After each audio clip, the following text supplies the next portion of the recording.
La buena palabra de Dios con ustedes, Hechos 2, 21, 22 y 23, para honrar al Padre, al Hijo y al Espíritu Santo. Y será que todo aquel que invocare el nombre del Señor será salvo.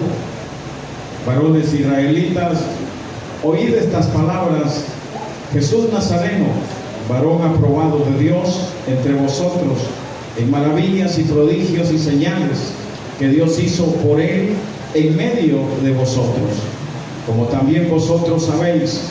A este, entregado por determinado consejo y providencia de Dios, prendisteis y matasteis por manos de los inicuos, crucificándole. Amén. Hasta ahí nomás. Tome su asiento. Bueno, hay algo que quiero notarles, y es eso. Hoy les he leído la versión de la Biblia Reina Valera 1909, y es curioso porque varía un poco, pero no tanto. Pero en aquel tiempo, cuando se predicaba con esta Biblia, se usaba bastante la palabra providencia, y eso es lo que dice el versículo 23. Dice claramente: a este entregado por determinado consejo y providencia de Dios. Eso decía la versión bíblica Reina Valera 1909, que por supuesto cambió. La versión 1960, que es la que nosotros tenemos y es la que no queremos cambiar porque es bastante bien, dice conocimiento de Dios. La palabra dice conocimiento, pero ¿por qué los he traído con todo este ensayo de textos bíblicos? Porque recuerdo que aún la Iglesia Católica todavía usa la palabra providencia, ¿verdad? Todavía la usa. Pero no es tanta la palabra esa, sino más bien que los textos cambiaron. Y la palabra providencia en latín es una palabra compuesta, y se dice en latín providere, compuesta porque pro quiere decir antes y vere quiere decir prácticamente ver. O sea que la providencia de Dios en sí es ver con anticipación. Eso es en sí. Por eso la versión 1960 dice en el conocimiento de Dios. O sea, Dios vio de antemano que Jesús Nazareno, como dice el texto bíblico, iba a ser un varón aprobado, iba a ser predicado, y que iba a ser respaldado con señales, milagros y prodigios. Pero eso Dios lo vio con anticipación. Entonces, cuando nosotros, buscando la palabra providencia en el diccionario Larousse, dice: suprema sabiduría de Dios que dirige y gobierna todas las cosas. Es igual. En otras palabras, cuando nosotros trasladamos ese concepto a la teología, en la teología se conoce como uno de los atributos de Dios. ¿Cuál es uno de los atributos? La omnisciencia divina. Ese es uno de los atributos de Dios, la omnisciencia. Entonces vean ustedes cómo la palabra de Dios viene así. Y es sobre esa parte que quiero hablarles, sobre ese atributo divino. Quiero hablarles de parte de Dios, la omnisciencia divina. La palabra omnisciencia ya la hemos dicho muchas veces. Omni es todo y ciencia es conocimiento. O sea, estamos hablando de que ese atributo divino solo Dios lo tiene. Y ojo, que es nuestro Dios el que lo tiene. Existen muchas religiones, muchas sectas y todo lo demás, pero sus dioses, sus creencias no tienen lo que nosotros tenemos. Nosotros tenemos un Dios que es, hermanos, tiene todo el conocimiento. Y fíjense qué bonito y qué hermoso es nuestro Dios, porque Él ve el pasado, ve el presente y ve el futuro. A nosotros se nos olvida el pasado, pero delante de Dios, Dios puede regresar al pasado y está vivo lo que se hizo en el pasado. Pero también se traslada al futuro, y aunque nosotros no hemos llegado, Dios ya está allá. En el futuro, Él ya vio todo lo que va a pasar. Esa es la omnisciencia divina. Tener un Dios de esos quilates, no, hombre, merece todo respeto, toda gloria. Y por eso los ángeles en el cielo viven diciendo: Santo, Santo, Santo es el Señor Dios Todopoderoso, el que era, el que es y el que ha de venir. A su nombre, a su nombre. Allá en el cielo se reconoce no solo ese atributo, pero estamos hablando de ese.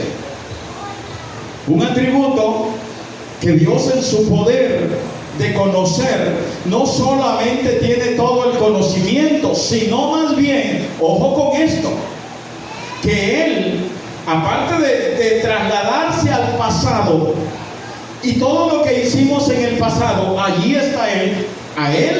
Eso está presente en Él. Pero no solo eso, Dios, en este atributo de omnisciencia, tiene todo el conocimiento hasta del ser humano internamente, el conocimiento interno de cada ser creado que ha hecho. Aún los ángeles no tienen atributos como esos, y por lo tanto Dios puede examinar el corazón. En términos humanos estoy hablando, porque no estoy seguro si los ángeles tienen corazón. ¿Aló? Pero para que me entiendan, hablo que Dios puede examinar el corazón de los ángeles. Les repito, no estoy diciendo que tengan corazón. Cuando yo encuentro en el libro de Isaías y Ezequiel 28 que Dios dice claramente que examinó, óyeme bien, a los ángeles, a los querubines, a Luzbel le dijo: hasta que se halló en ti maldad. O sea, no le está diciendo hasta que te hallé en el corazón maldad. No.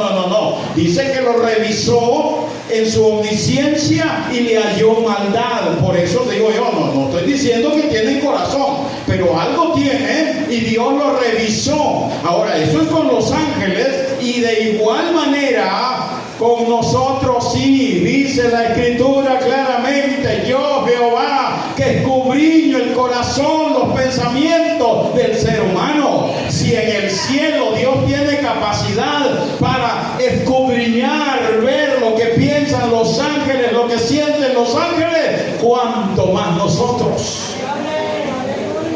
Si hasta este momento cada uno de ustedes y yo, pónganme atención a esto que les voy a decir, Dios ya nos examinó si usted ha venido por compromiso porque tiene privilegio, o si ha venido por necesidad, o sencillamente porque no tiene nada que hacer en la casa, usted se vino acá. Dios ya lo revisó, Dios ya lo vio. Lo bonito es que Él no divulga nada. Ay, voy a ir al culto porque ¿qué van a decir los hermanos? Que no le preocupe lo que digan los hermanos.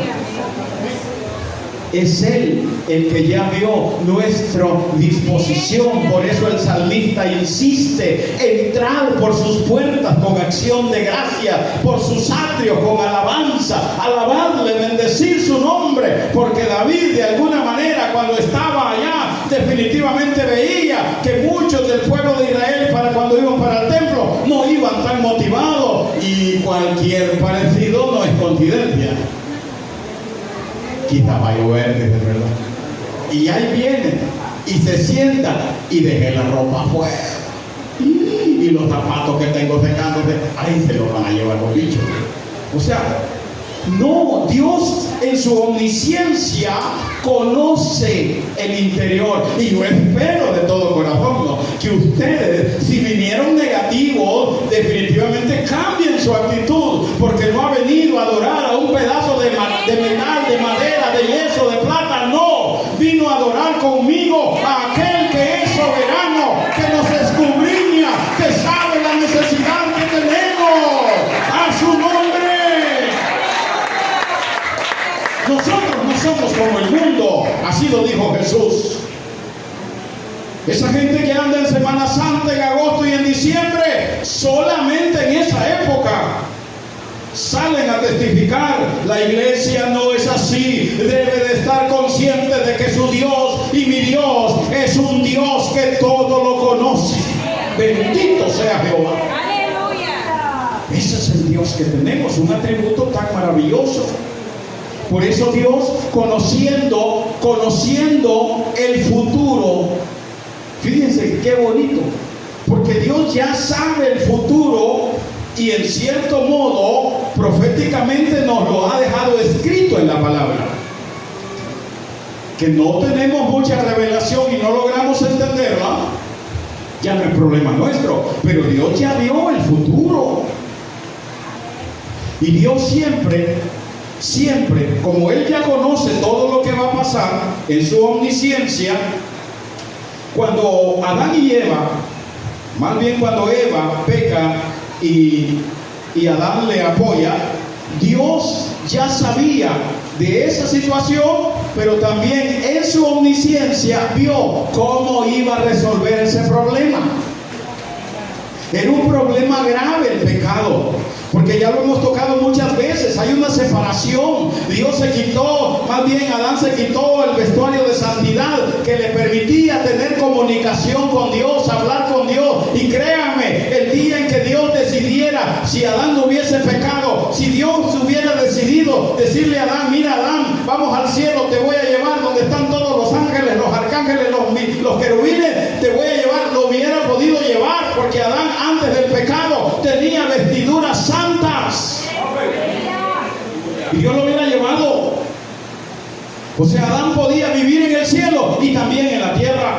Y que bendito sea Dios, hermanos amados, porque para eso nos ha llamado Dios. Por eso, hermanos amados, estar acá implica que, como se ha dicho en la semana, en los estudios, en la palabra de Dios, tenemos naturaleza divina. Definitivamente nosotros estamos preparándonos para vivir en esta tierra y también para vivir en la patria celestial, y no asombrarnos de ver los querubines, los ángeles, los arcángeles, ni mucho menos, hermanos amados, a nuestros hermanos que ya están esperándonos allá. ¿Sabes por qué? Porque tenemos naturaleza divina. Lo que Adán tenía se nos ha devuelto en Cristo Jesús, porque Dios preparó cómo resolver ese pecado cuando le dijo a la pareja: tu simiente pateará la cabeza de la serpiente.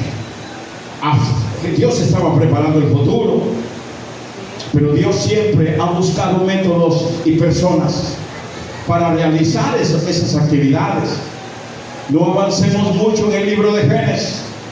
Dios dice, capítulo 6, he decidido destruir toda la raza humana, porque de continuo piensan en maldad. Sus pensamientos no maquinan más que maldad. Y Dios dice, he decidido, pero todavía encontrando a un hombre, dice que Noé halló gracia y dijo: a este voy a agarrar, que me ayude para salvar lo que se pueda salvar. Y es así como Dios toma a ese hombre llamado Noé. Y este hombre estaba bien definido. No sé, ya les dije, no sé cómo Dios le habló, pero le habló y él entendió, le dio las medidas y todo, y el hombre comenzó a trabajar creyendo lo que Dios le había dado. Porque se necesita, óyeme bien, entender que cuando Dios dice que va a pasar algo, nosotros debemos tomarlo en serio, iglesia, porque va a suceder, porque Dios no es hombre para que mienta, ni hijo de hombre para que se arrepienta. Si Jehová lo dijo, lo hará, iglesia, lo hará. Él no puede mentir y nosotros debemos aceptar eso. A su nombre. Sí, porque Dios así es. Él nos advierte.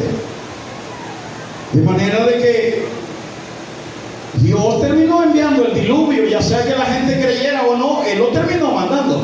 ¿Dicen amén a eso?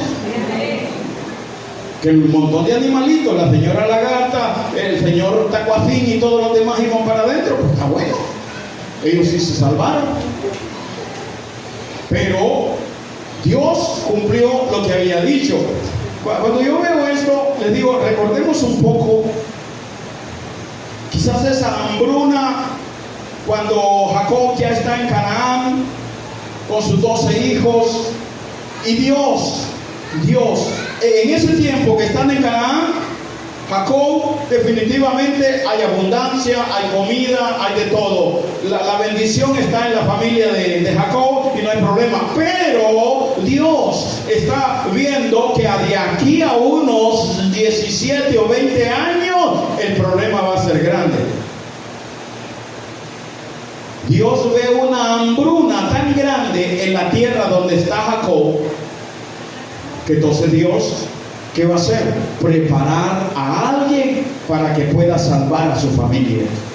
Y por eso nosotros vemos que dentro de los 12 hijos de Jacob, solo escoge a uno, a José, para comenzar a darle sueños. Dios elige a este muchacho porque la escritura en Génesis dice que los 11, sus hermanos, los 11, eran chabacanes, eran plebes, eran así como transeros, hacían sus tramafaces. En algunas ocasiones vendían una ovejita, se la feriaban por ahí y llegaban diciéndole al viejito: se perdió la oveja. No, ya la habían vendido los bandidos. O sea, los 11 hermanos de Jacob, de José, eran tremendos. Hablaban chabacanadas, plebadas y todo. Y José los escuchaba y no estaba de acuerdo con eso. Y le decía a su padre: padre, mis hermanos hablan esto y esto y esto. No es que lo estuviera poniendo en mal, como algunos han tratado de hacer sentir a José, de que José estaba poniéndoles el dedo a sus hermanos. No.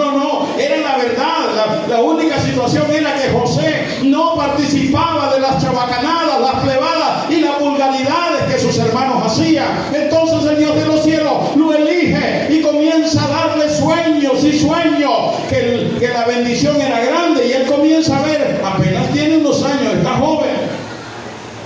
Porque Dios siempre va a elegir a alguien que se consagre para la vida de él. Sí, Dios lo va a elegir. Entonces José comienza a tener los sueños. La preparación la hemos estudiado tanto que no me voy a alargar en eso. Costó. No solamente era de tener sueños, de decir, hermanos amados, que los manojos de trigo, hermanos, los 11 se doblegaban delante de él. No era solo de decir que el sol y la luna se doblegaban sobre él y que las estrellas también. No. Era un proceso, porque Dios, siempre que va a preparar a alguien, lo va a pasar por un proceso, hermanos amados. Un proceso que donde definitivamente el creyente tiene que estar siempre firme, con convicción. Y deben de entenderlo, que si Dios nos llamó a la iglesia es por su misericordia, pero no nos llamó solamente para estar pasando el rato. Él tiene un propósito grande, muy grande, porque sabe lo que viene hacia esta tierra, sabe lo que viene sobre este mundo lleno de maldad y de pecado. Dios nos ha llamado con anticipación para prepararnos y que anunciemos lo que viene sobre esta tierra. Dicen amén a eso. Para eso Dios nos ha llamado. Aleluya. Pero a veces nosotros no entendemos ni para qué Dios nos ha llamado. Sencillamente con estar en la silla, venir, irme y estar peleando con toda la gente en la casa. Creo que no hemos entendido. Creo que todavía no estamos preparados. Cuando veo el pasaje de la hambruna, José comenzó a caerle mal a sus hermanos. Claro, tú te comienzas a consagrar a Dios y le comienzas a caer mal a todo medio mundo. Si eso es verdad. Y de ribete, como decimos nosotros, el papá lo apreciaba y le da una túnica de colores. Las túnicas estaban clasificadas en dos. Una era la túnica larga que te llegaba hasta el tobillo, que la usaban los sacerdotes y la gente distinguida, con mangas hasta acá, hasta la muñeca. Esa túnica era de alguien de prestigio. Y estaba la otra túnica que usaban los trabajadores, los jornaleros, que era una túnica que te llegaba hasta la rodilla y de manga corta. Cuando alguien veía a alguien de túnica de manga corta y hasta la rodilla, pues definitivamente decían es un jornalero, es un trabajador, etc. Pero si veían a alguien así como la túnica de José, no, hombre, si era de respeto, ese muchacho, esa persona era alguien especial, y eso reventó más en la vida de los hermanos de José. ¿Qué hacen? Lo venden, aquellos lo llevan a Egipto, se lo venden a Potifar. Potifar pues lo mete preso, en la cárcel es llevado al trono de allá de Egipto, donde Faraón. ¿Por qué? Porque Dios ha comenzado a mostrarle a Faraón lo que viene en camino. Dios le ha mostrado a Faraón 7 años, pero esa es la interpretación de José. No, Faraón vio que las espigas de trigo estaban bien bendecidas, fuertes, 7 espigas bien productivas, y después le muestra que viene un viento y las espigas se secaron y no hubo. Después le muestra las vacas gordas y las vacas secas. Dios le estaba hablando al Faraón de lo que venía en camino, pero como era pagano, no podía entender eso. Y eso deben de entenderlo ustedes. Muchas veces el mundo tendrá advertencias de Dios, pero no las va a entender. Por eso Faraón le agarró feo, le agarró que no podía dormir por los 2 sueños. Y alguien le dijo: Señor, cuando yo estaba en la cárcel, hay un muchacho que entiende de esto, hay un muchacho que los dioses están sobre él. No, si estaba hablando de un verdadero hermano que ya tenía un proyecto bien claro en lo que iba a hacer. Y lo llevaron. Y le dijo Faraón: cuente, esto y esto. Tranquilo. 7 años de abundancia, 7 años de escasez. 2 veces el mismo sueño. ¿Qué quiere decirle Dios a usted? Que esto va a ser rápido, ya se acerca. O sea, Dios ya estaba preparando todo eso. Y José le dijo, bueno, el faraón le dijo: ¿y qué hacemos? Búsquese un varón con sabiduría, que haga esto y que haga lo otro y lo otro. Y Faraón dice: no voy a hallar aquí a alguien que los espíritus de los dioses estén sobre él. Tú, pero ¿cuánto le costó a José una preparación? No me venga usted a decir que los problemas, las angustias, las dificultades y todo lo que pasa son por pasado. No, Dios te está preparando, Dios te está equipando, te está formando un carácter para que cuando llegue la situación difícil estés plantado en la casa de Jehová. O sea, tienes que entenderlo así, no que de repente ya no vienes porque, ay, es que es muy feo me miran los hermanos. Si ya te dije 1000 veces de que no importa cómo te veas, y el hermano siempre te va a ver feo. Te haces el moño de este lado, te critica, te lo haces del otro, te critica. Pues ahí déjalo, pero viene un tiempo difícil, iglesia, del cual Dios nos está advirtiendo. Créanme, eso fue algo tremendo, porque llegó el momento cuando todo eso sucedió y José ya tenía todo preparado. 7 años bendecidos, y el hombre no anduvo en Plaza Mundo, no anduvo en Metrocentro, no andaba en Termos del Río, no andaba en la playa, no andaba nada más que recordando que venía una escasez tremenda, y comenzó a guardar y a guardar y a guardar, y no a dejar pobre a la gente, solamente ahorró el 5% de esa tremenda abundancia. No, pues si a nosotros nos va mal es porque nosotros despilfarramos todo lo que nos llega. Cuando hay bendición, démosle para allá y para acá. Pastor, me da permiso que tengo que por allá tengo un volado que hacer. y al ratito está en Facebook. Y no era lo que andaba haciendo. Entonces, qué tremendo. Nosotros no entendemos. José sí. Él ya tenía claro. Y nosotros acá. Por eso nos va muy mal a veces, porque nosotros no sabemos administrar, como dicen por ahí. Por eso Dios no nos da tanto, porque nomás llega un poquito más de lo que nos dan y nos hacemos locos nosotros. Ya no hay para dónde agarrar. Entonces, cuando no tiene, ahí está, Señor, Señor, Señor. Cuando tiene, ya no hay Señor. Ya no hay. Tírate, tírate, tírate, no tengas miedo, tírate, tírate. Le agarra feo, le agarra feo. O de repente dice, vamos a comer allá, yo invito. Y está bien que se inviten unos a otros, pero también tómenme en cuenta. No con ustedes. Hacia al menos oramos allá y que Dios le multiplique eso. Bueno, Dios advirtiéndonos, más bien Jesús, Lucas 17, 26, 30 dice, y como fue en los días de Noé, así también será en los días del Hijo del Hombre. Comían, bebían, se casaban, se daban en casamiento, hasta que el día en que Noé entró en el arca y vino el diluvio y lo destruyó a todos. Asimismo también como fue en los días de Lot. Comían, bebían, compraban, vendían, plantaban, edificaban. Mas el día en que Lot salió de Sodoma, llovió del cielo fuego y azufre y destruyó a todos. Como esto será el día del Hijo del Hombre cuando se manifieste. Ya me trasladé más de 4,000 años atrás, de Génesis hasta Jesús. Jesús nos está advirtiendo. Lo que Jesús está diciendo es esto: que en los días de Noé la gente no estaba preparada para el diluvio, aunque Noé les testificaba construyendo el arca, pero la gente no estaba preparada.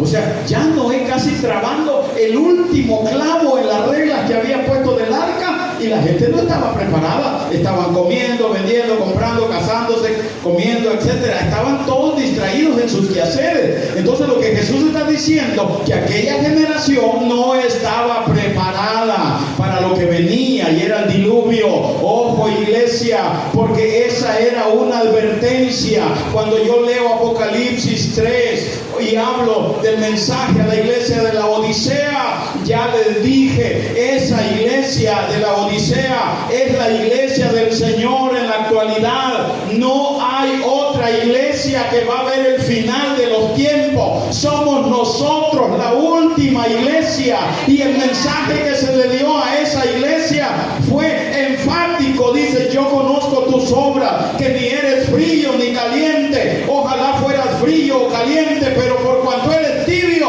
y no frío ni caliente, te vomitaré de mi boca. Porque tú dices, yo soy rico, me he enriquecido y de ninguna cosa tengo necesidad, y no sabes que tú eres un desventurado, miserable, pobre, ciego y desnudo. Óyeme bien, esa es la iglesia de la actualidad.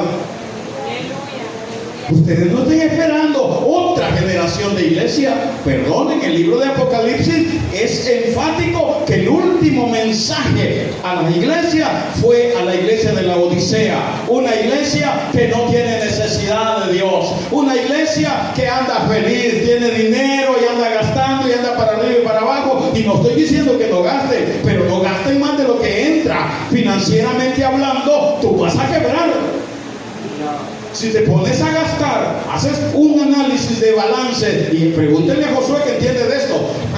Ahí me corrigen después, José, no me digas nada ahorita.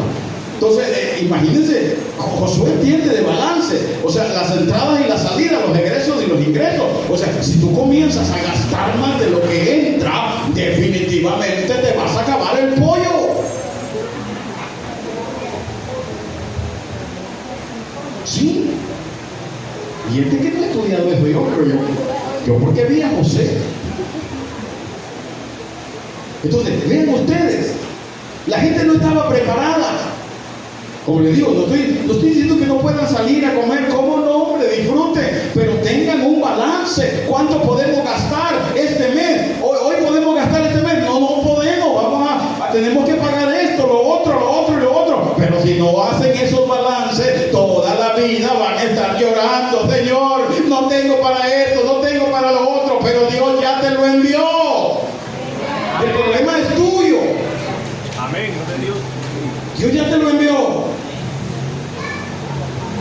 hablando de finanzas, hay un día Josué les explique eso.